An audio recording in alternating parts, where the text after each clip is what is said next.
Sa usapin ng ating kasuotan, dala-dala natin ang iba't ibang paniniwala, kultura at tradisyon na minanapan natin sa ating mga ninuno.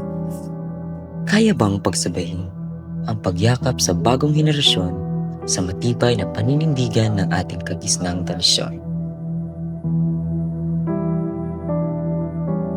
Nakapanayam namin si Melanie, isang miyembro ng tribong Matiksaron.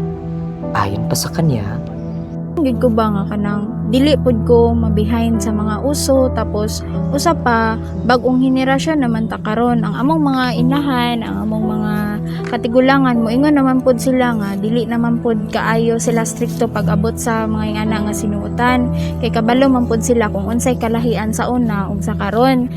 ang isang bagay na binibigyang diin at inaatasan ng kanilang mga nakakatanda ay huwag na huwag nilang kalilimutan kung saan sila nagmula bilang isang tribo. Ito ay mahalaga dahil ito ang kanilang pinagmulan at kung ano ang bumubuo sa kanilang pagkakakilanlan. Lang gyud ginapakpaan ginamando sa amo is dili lang gyud namo kalimtan kung unsa among namatan isip ko sa katribo, kay diri man minagikan ug mao man ni ang amo ang nahimong identidad isip ko sa kakultura. Sa kabilang banda, upang mas mapalalim ang ating pag-unawa sa isyu ng modernong pananamit at paniniwala, nagtungo kami upang makapanayam ang isang miyembro ng Kristiyano at dalawang miyembro ng Seventh-day Adventist. Hiningin namin ang kanilang pananaw at salaysay kung paano nauugnay ang kanilang kasuotan sa sentro ng kanilang pananampalataya. Hello, I am Novi Eftumana, 19 years old, and I am a religious member of Roman Catholic. Hi! I am Jay Salasotida, 18 years old, a student of Central Mindanao University. And I am Nicole Miling Mamilia, 18 years old, also a student from Central Mindanao University, and we are the religious member of Seventh-day Adventists. Dahil sa pananampalataya ng SDA or Seventh-day Adventist, so meron kayong personal way or personal code ng pananamit. So, paano nyo ginagamit ang oversize at maluluwag na disenyo ng streetwear, hindi para makasabay sa uso, kundi para sumunod sa prinsipyo ng inyong pananampalataya. So, as a Seventh-day Adventist, we are expected to present ourselves in a conservative way. Kay kami manggod nga Adventist, ginatanaw nila as a high. Kay kami nga Adventist, ang ilang pananaw nila sa mga is kanang nagsubay gud mi sa tama nga dalan. So we are expected nga to present ourselves in a modest way, and a conservative way. I mean kay ko nga dili hilig magsuot og revealing, ginasuot na ko ang baggy pants or kanang streetwear nga mga sinuotan kay di ako comfortable. And as a Seventh-day Adventist, makita pud nako nga sa the way ko magsuot is dili ko makakita ko problema sa uban, dili nila makita ko as a bad influence, kay gina-present na ko akong sarili sa the way na ako nga gusto, dili sa gusto sa uban. Conservative jud ang amo ang mga religion. So, gasunod pud mi sa mo ang kaning kuan sa rule inana. So, dili lang pud siya nga kaning gasunod mi sa rule tong inana nga kaning bawal mi magsuot og mga revealing clothes. Pero ay para sad nga comfortable bitaw mi kung asa mi maglakaw, asa mi mag-adto kaning para dili sad makita na mo mga kuan para sad iwas bastos. Para sa kanila, ang pananamit ay nagiging refleksyon ng kanilang tamang daan at mataas na prinsipyo. Hindi ito tungkol sa pagiging sexy, kundi sa pag-ayon sa kanyang likas na pagkakakilanlan bilang isang Adventist. Ito ay isang desisyon na ginagawa para sa sarili upang maiwasan ang pagiging masamang impluwensya at upang mapanatili ang paggalang sa kanilang pananampalataya.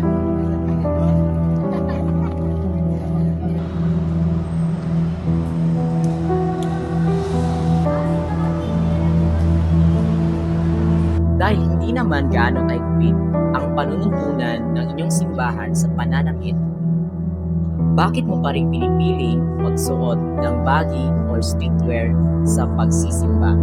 At bukod pa sa komportable ka, dama mo pa rin ba ang pagiging Kristiyano? Yes, kay comfortable man ko sa kuan, ngay ani nga panuotan. Naman man po ko naanad sa kanang mga dress nga na. Kaya since bata ako kay gapan sigid ko. I guess sa Bible man po, wala man po ko i-require nga kanang suoton para dito sa pagsimba. Then, of course, makaingon po ko nga, belong po ko sa, I am still, like, belong sa Roman Catholic. Ang streetwear man po ko kay, comfortable din siya suoton. Ang kanyang pagpili ay nakaugat hindi lang sa comfort kundi sa malalim na nakasanayan. Ayon kay Novi, walang required uniform sa Biblia, kaya naman pinili niyang sundin ang kanyang nakasanayan at ang modernong trend na pananamit. Gayunpaman, binigyang diin niya na ang pagiging desente pa rin ang pinakamalaga na kung saan ang streetwear ay nagiging kanyang tuntungan para manatiling may respeto sa banal na lugar.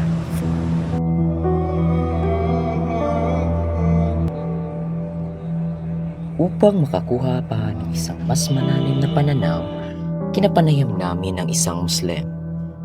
Ipinapahayag niya ang kanyang opinyon tungkol sa pananamit at kung paano ito nakaapekto sa paghalo ng kultura at pagkakakilanlan niya bilang isang Muslim.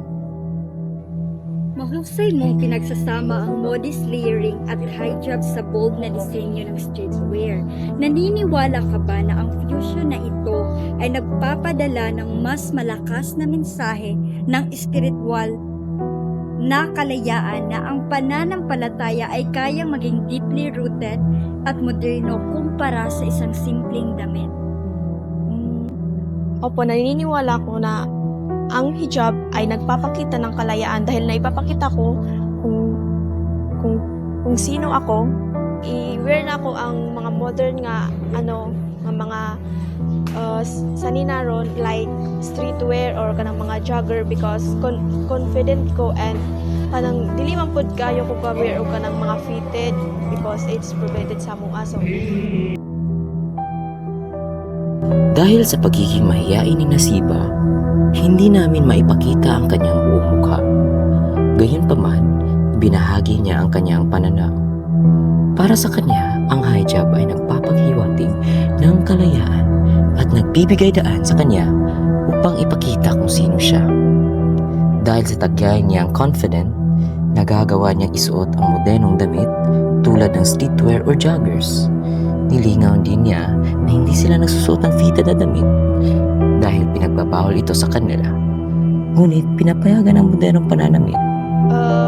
Dili man pud kay siya bawal sa mo as long as kakatabunan na mo ang mga body nga dili gyud pwede makitaan.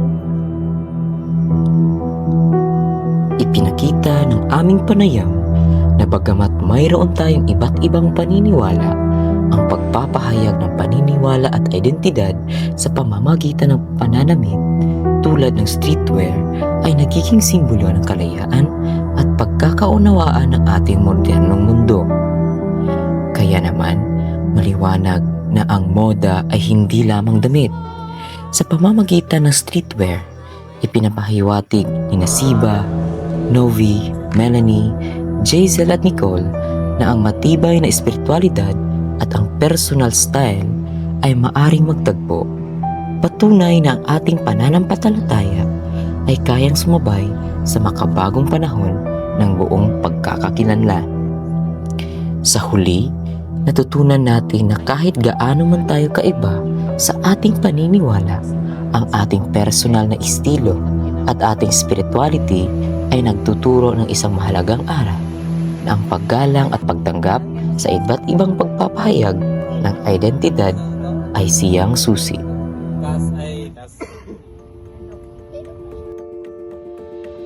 Ang streetwear ay ang kontemporaryong tinig ng ating henerasyon.